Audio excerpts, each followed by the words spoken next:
नमस्कार, मैं doctor JP Dubey. आज का टॉपिक जो है वो है द्रव्यों का रचनात्मक वर्गीकरण मीन्स मॉर्फोलॉजिकल क्लासिफिकेशन। तो प्राचीन काल में महर्षियों ने वनस्पति का अध्ययन रचनानुसार कर लिया था, क्योंकि वो निरंतर उसके सानिध्य में रहते थे। तो आगे चल कर निघंटुकार जो होते हैं, जो हमारे बाद में कंपाइलेशन करने वाले लोग थे, उन्होंने भी वनस्पतियों के विभिन्न अंगों की रचना पर प्रकाश डाला। और जैसे हरितक्यादि वर्ग है, गुरुची वर्ग है, इस प्रकार से कई सारे निघंटु, राज निघंटु है और भाव प्रकाश निघंटु है, उसमें प्लांट क्लासिफिकेशन हमको अवेलेबल होता है। विशेषता राज निघंटु का हम लोग विशेष योगदान देखते हैं। बाकी भाव प्रकाश निघंटु पे वो भी बहुत इम्पोर्टेंट है। उसके लिए एक पुस्तक आती है केसी चुनेकर जी की, प्रोफेसर केसी चुनेकर जी की, वो पुस्तक आप लोग परचेज कर लें। केवल निघंटु पोर्शन। अब आता है आधुनिक और प्राचीन रचनानुसार वर्गीकरण में क्या अंतर है, उसको हम समझ लेते हैं पहले, तब हमें ये बात क्लियर होगी। आधुनिक वैज्ञानिकों ने विभिन्न वनस्पतियों की रचनात्मक वर्गीकरण उसके आकृति, साम्य, विशेषता, लैंगिक अवयवों की समानता के आधार पर किया है। इसीलिए उसे कुल अनुसार हम लोग या स्पीसीज या फैमिली के अनुसार जो होता है वैसा वर्गीकरण भी कहते हैं। लेकिन प्राचीन विद्वानों ने उनकी व्यवहारिक उपयोगिता के आधार पर और रोग प्रचलित जो उपयोग का आधार होता है उसके आधार पर वर्गीकरण किया। प्राचीन महर्षियों की मीमांसा का आधार लोक निरीक्षण रहा है। समाज में जो कुछ वो देखते थे उसी के आधार पर उन्होंने यह क्लासिफिकेशन किया। इसलिए उन्होंने इसको भी क्लासिफिकेशन के बेस के रूप में यूज किया है। विभिन्न वनस्पतियों के जिन अंगों का उपयोग लोक में मुख्यतः होता है उन्हीं के आधार पर द्रव्यों का विभिन्न वर्ग बनाए गए। ठीक है, जैसे किसी का फल यूज होता है तो फल वर्ग बना दिया गया, किसी पौधे का शाक यूज होता है तो शाक वर्ग बना दिया गया, किसी का रस यूज होता है तो गोरस या रस वर्ग बना दिया गया। कुछ कुछ जगहों पे आहार उपयोगी जो होते थे उनका वर्ग अलग बना लिया है, जो भोजन में कहीं मांस यूज होता था तो मांस वर्ग अलग बना लिया। तो उपयोग होने वाली चीज़ों पे लोकाचार में इसके आधार पे वो क्लासिफिकेशन किया गया। जिन द्रव्यों के फल का विशेषतः उपयोग होता है उनका समावेश फल वर्ग में, तथा जिनके पुष्पों का उपयोग विशेषतः होता है उनका समावेश पुष्प वर्ग में किया गया है। कुछ फल वर्ग हैं, कुछ फूल वर्ग हैं, मतलब जिनका फल का उपयोग करते थे ज़्यादा तो फल वर्ग में डाल दिया, किसी का पुष्प का उपयोग ज़्यादा करते थे तो उसको पुष्प वर्ग में डाल दिया गया। तो इस तरह का क्लासिफिकेशन आचार्यों ने किया। इसमें हम देखते हैं सबसे पहले हमारे चरकोक्त वर्ग जो है, आचार्य चरक के अनुसार दिया गया वर्ग कौन सा है। तो चरक ने इस प्रकार आहार द्रव्यों का ही वर्गीकरण किया है और समस्त द्रव्यों को 12 में वर्ग में विभाजित किया है। तो इसमें आता है सूख है, धान्य है, समी धान्य, मांस, फल, शाक, फलाश्रयान, वर्णानम, हरित, अम्बु, गो, रस, इच्छु, विकार नाम। तो सबसे पहला आता है सूख धान्य, यानी साली, यौ, गोधूम, जिसमें क्या होता था नुकीले नुकीले उसमें आपके फल लगेंगे, यानी कि जैसे गेहूं का होता है और अपना चावल का जो होता है, यौ का जो होता है, उसकी बालियां आप देखिए तो उसके ऊपर नुकीला रहता है वो, इसलिए इसको हम क्या बोलते हैं सूख, यानी नुकीली चीज़, सूख धान्य। समी धान्य में क्या होता था, जैसे मुदक, मांस, कुलत, ये जितने पल्सेस होते थे वो हम समी धान्य में आचार्यों ने रखा था। मांस वर्ग में इसमें जो उत्पत्ति के भेद से 8 उपवर्ग किए जाते हैं, जैसे भूमि में रहने वाला, जल में रहने वाला, बिल में रहने वाला, इस तरह से किया गया, लेकिन एक वर्ग मांस वर्ग का बनाया गया। शाक जो होता है वस्तुतः जैसे वस्तु यानी कि बथुए का शाक और पटोल वगैरह, जिसमें पत्र हो गया, कंद हो गया, जो फल के आश्रित जो होते हैं वो ऐसे शाक जो ज़मीन के ऊपर या ज़मीन के अंदर हमको प्राप्त हो जाए। तो इसे स्तंभ समझिए, जो साग हम खाते हैं वो इसमें साग वर्ग में रखा जाता है। फल के रूप में जिसमें फल चीज़ें यूज करते हैं, जैसे मृदिका वगैरह, ऐसे अंगूर वगैरह है, परूषक है, नारिकेल है, वो फल वर्ग में रखा गया। हरित वर्ग में जो हरी हरी चीज़ें यूज करते हैं हम, जैसे अदरक हो गया, मतलब हरित वर्ग, तो नींबू हो गया, मूली हो गया, या मूलक जितने भी होते हैं मूलों का, जिनका हरित अवस्था में ग्रीन ग्रीन ही हम लोग उसको यूज करते हैं, तो उसको जो हम लोग हरित वर्ग बोलते हैं। मध्य वर्ग में क्या आता है, अरिष्ट है, आसव है, सुराएँ हैं, तो वो सब मध्य वर्ग में आते हैं। जल वर्ग में दिव्य जल, यानी आकाश से जो बरस रहा है, मिट्टी से जो, जमीन से जो निकल रहा है, फोम, उस तरह का जल वर्ग कहलाता है। गोरस विशेष रूप से जो गाय या गोधन से जो प्राप्त होता था, गाय है, भैंस है, उससे जो प्राप्त होता था उसको हम लोग गोरस बोलते थे। उसमें गव्य हो जाता है, पंचगव्य भी आता है इसके अंदर, दूध, दही, घृत, ये सारी चीज़ें आती हैं। इच्छू जो होता है या इच्छू विकार जो होते हैं वो इच्छू वर्ग में आते हैं। इच्छू रस गन्ने का रस हो गया, इच्छू मीन्स गन्ना होता है, गुड़ हो गया, चीनी हो गया, ये सब चीज़ें। कृतान्न जो होता है वो मंड, पेया या सत्तू आदि को बोला जाता है। आहार उपयोगी तेल, लवण, हिंगू, ये चीज़ें जो होती हैं वो आहार उपयोगी होती हैं।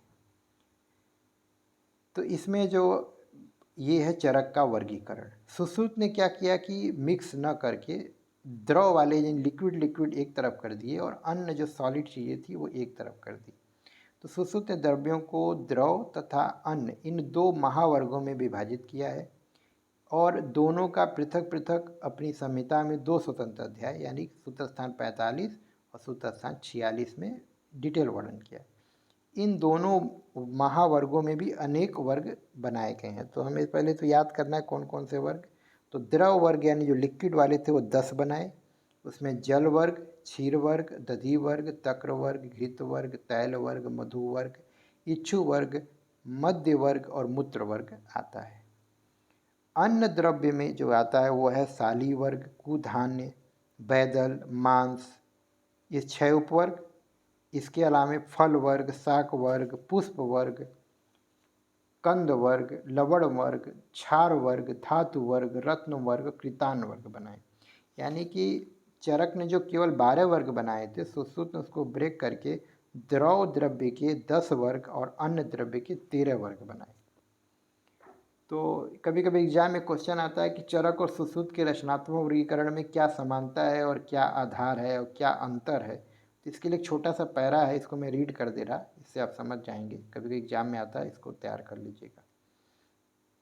चरक और सुश्रुत के रचनात्मक वर्गीकरण की तुलना करने पर यह स्पष्ट हो जाता है कि चरक की अपेक्षा सुश्रुत का वर्गीकरण अधिक विशद और विकसित है। जाहिर सी बात है, उन्होंने द्रव वर्ग और द्रव्य वर्ग एक ही में मिक्स करके लिखा।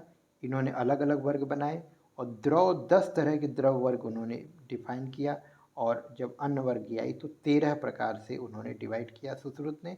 इस वजह से वो ज़्यादा विकसित है बनस्पत चरक की। चरक ने समानता आहार द्रव्यों के 12 वर्ग बनाए, किंतु अभ्यांतर, साम्य और वैषम्य के आधार पर उसका सूक्ष्म विभाजन नहीं किया। अपनी सूत्र शैली के अनुसार संक्षेप में ही उनकी गणना कर दी। सुश्रुत ने इसमें और ज़्यादा स्मार्टनेस दिखाते हुए समस्त द्रव्यों को पहले उन्होंने द्रव और अन्य 2 महावर्ग बनाए, उसके बाद फिर द्रव में 10 और अन्य में 13 वर्ग समाविष्ट किए, जो आपको भी बताया हूँ। चरक ने गोरस वर्ग में ही दूध, दही, घृत सबका वर्णन कर दिया, लेकिन सुश्रुत ने क्या किया कि और ज़्यादा इसको एडवांस करते हुए क्षीर वर्ग अलग बनाया, दधि वर्ग अलग बनाया, तक्र वर्ग अलग बनाया, घृत वर्ग अलग बनाया। इन 4 वर्गों को पृथक पृथक रूप से वर्णन किया। तैल वर्ग और मधु वर्ग सुश्रुत का मौलिक देन है, इसको भी याद कर लीजिएगा, ऐड किया उन्होंने।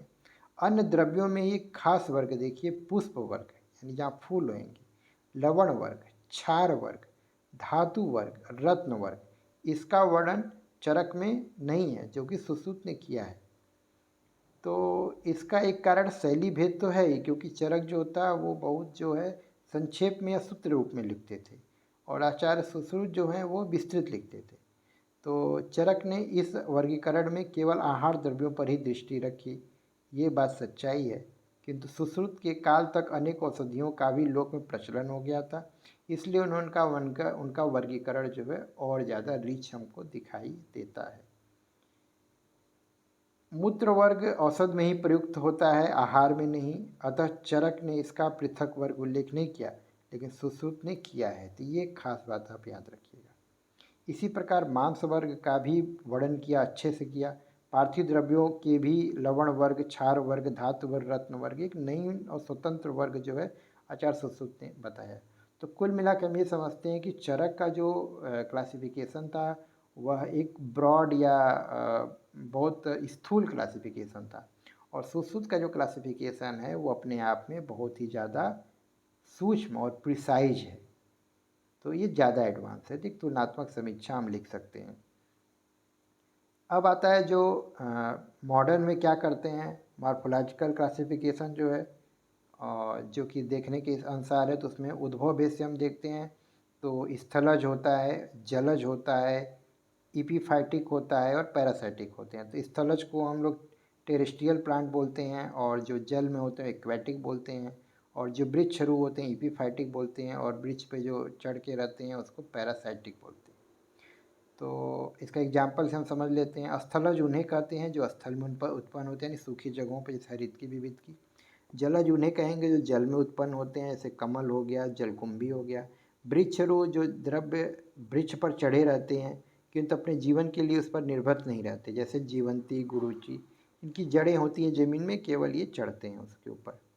वृक्षादन क्या होता है, उन्हें कहते हैं जो दूसरे वृक्षों का रस लेकर अपना पोषण करते हैं, जैसे बंदाक हो, अमरबेल या बंदाक वगैरह। फिर एक क्लासिफिकेशन एज के हिसाब से है, तो एक होता है एक वर्षायु, एनुअल, बाई एनुअल यानी 2 साल वाले, और पेरिनियल जो होते हैं वो होते हैं बहुवर्षीय। तो जो द्रव्य 1 वर्ष या एक ऋतु तक ही जीवित रहते हैं उसे 1 वर्षीय या एनुअल प्लांट बोलते हैं, जैसे गेहूँ और यव। जो द्रव्य 2 ऋतुओं में जीवित रहते हैं उसे बाई एनुअल बोलते हैं, जैसे सलजम हो गया, गाजर हो गया। और जो द्रव्य 2 वर्षों से अधिक काल तक जीवित रहते हैं, यानी वृक्ष वगैरह जो आते हैं, उसे बहुवर्षीय या पेरिनियल बोलते हैं। इनमें जैसे नीम हो गया, बट हो गया, ये सब। एक क्लासिफिकेशन और मिलता है जो आकृति भेद से बताता है। तो इसमें 4 मुख्यतः क्लासिफिकेशन होता है, वृक्ष, गुल्म, छुप और लता। तो वृक्ष होता है जिसकी ऊंचाई लगभग 5 से 35 मीटर तक होती है, और कांड इसके दृढ़ होते हैं, शाखाएं ऊपर की ओर जाके दृढ़ हो जाती हैं। इसमें भी 3 हम डिवाइड कर सकते हैं। जो महावृक्ष होंगे, टाल ट्री, वो 16 मीटर से अधिक, जैसे देवदारू वगैरह।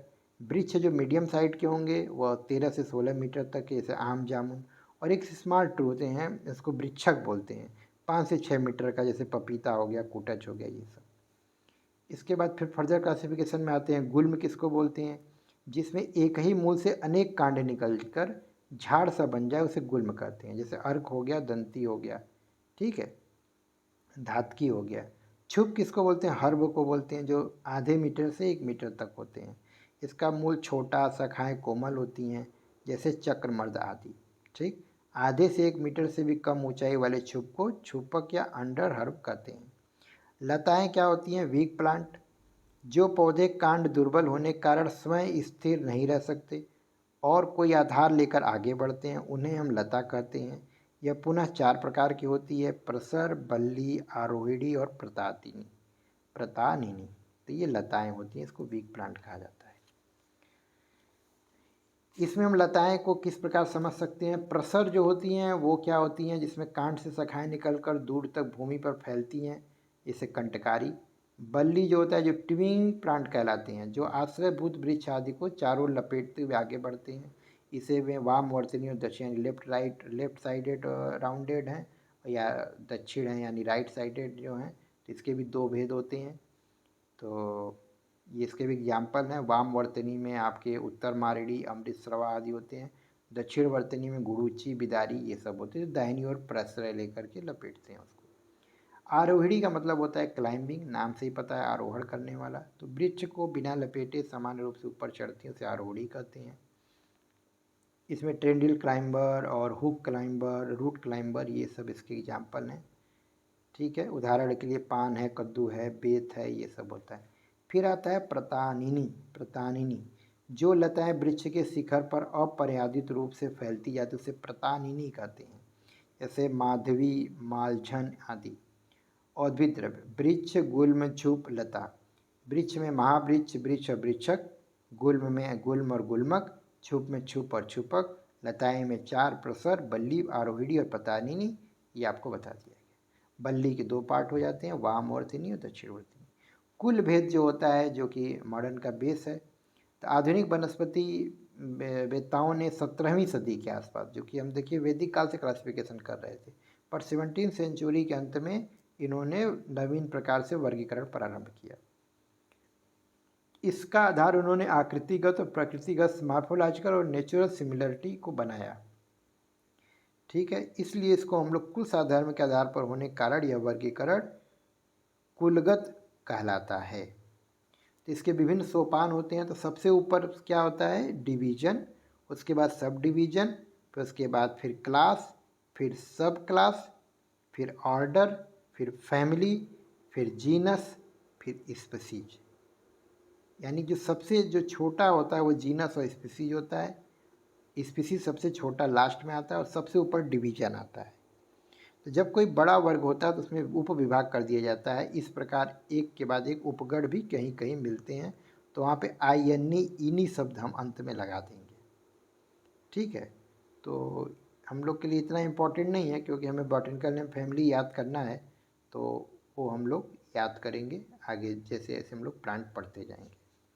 तो इतना आपको पता होना चाहिए, जो कि पौधों का आपका जो है रचनात्मक वर्गीकरण का आधार कहलाता है। Thank you.